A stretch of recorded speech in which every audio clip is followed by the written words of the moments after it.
Question number 19 এটা দিয়েছে LCM থেকে, যেখানে আমাদের ভগ্নাংশ দেওয়া আছে তাদের এলসিএম অর্থাৎ লসাগু বার করতে বলেছে।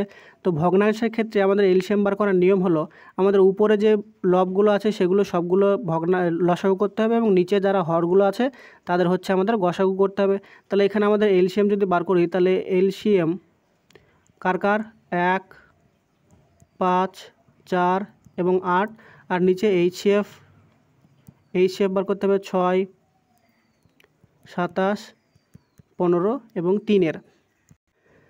তাহলে দেখো উপরে 5, 4 এবং 8-এর যদি আমরা লসাগু করতে চাই তাহলে এখানে 5, 4, 8 উৎপাদক বিশ্লেষণ করলে 2 দিয়ে দিলে এখানে হবে 5, এখানে হবে 2, এখানে হবে 4, তাহলে 5 2 10 আর হচ্ছে 4 2 8। তাহলে উপরে আমরা কত পেলাম?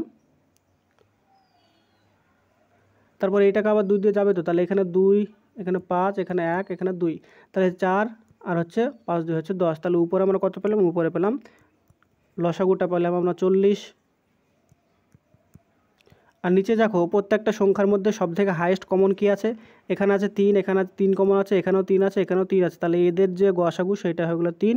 তাহলে 40/3 যেটা পেলাম সেইটা আমরা এই ভগ্নাংশগুলো যেগুলো দেওয়া ছিল তাদের আমরা এলসিএম বা লসাগু পেলাম, যেটা অপশন নাম্বার ডি হয়ে যাবে এখানে সঠিক উত্তর।